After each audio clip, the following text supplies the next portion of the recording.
কুয়াশা আছে এখনো, কুয়াশা আছে এখনো।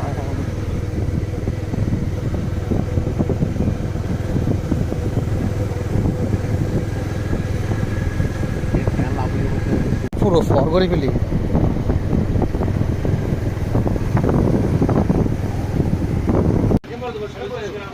একটা কথা শোনো, একটা কথা শোনো, রোগীর সাথে আমার কথা হচ্ছে, আমি বকা টাকা সব কিছু দিচ্ছি, এখন তুমি তখন এতে কাজ করবে, একটু তারা হাত তুলে বসে দিয়ে তাই